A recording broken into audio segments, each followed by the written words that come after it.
nulla della diagnosi clinica specifica che deve essere realizzata, la maggior parte delle persone affette da un disturbo psicologico hanno affrontato in qualche momento della vita circostanze avverse che le hanno portate a un certo livello di sofferenza. È vero che può esistere in alcune di esse una parte di predisposizione genetica,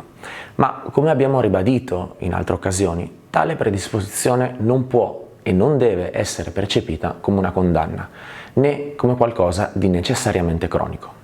Infatti, sono sempre di più gli specialisti di psichiatria, neurologia e psicologia che sostengono come un dato di fatto la plasticità del cervello e la sua capacità di recuperarsi da quelle che oggigiorno si considerano disturbi clinici. Noi, nel nostro centro, collaboriamo con professionisti esterni che non tendono a cronificare il problema, né pensano che il disturbo sia qualcosa di organico, come se fosse un marchio a fuoco e che, come conseguenza, pensano che non ci sia altro rimedio che imparare a vivere con esso. Questa non è per nulla la nostra visione del disturbo clinico. Detto ciò, è vero che in molti casi è necessario all'inizio della terapia l'assunzione di farmaci, prescritti dallo specialista in questione, così come la loro progressiva diminuzione,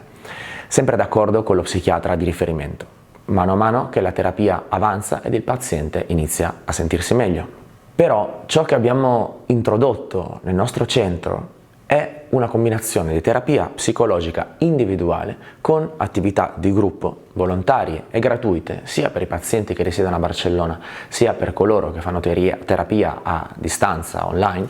attività che hanno lo scopo di aiutare il processo di miglioramento o di risoluzione del problema. L'introduzione di tecniche derivate dal teatro, dalla danza, dall'arte, dalle scienze umanistiche permettono l'espressione emotiva, istintiva e razionale in un modo libero. E ciò fa sì che gli elementi bloccati in uno qualsiasi di questi livelli possa iniziare a essere canalizzato e trasformarsi in modo tale da creare un chiaro miglioramento nei partecipanti. Concepiamo il disturbo ossessivo come connesso direttamente ed esclusivamente con l'ansia e la depressione, o detto in altri termini, con la paura e con la colpa. E quando queste emozioni ancorate alla radice della psiche della persona iniziano a diluirsi, l'ansia si riduce e le ossessioni diminuiscono in modo considerevole, fino in alcuni casi a scomparire del tutto. Il lavoro che realizziamo è diretto in particolar modo a persone affette da DOC, ansia o depressione.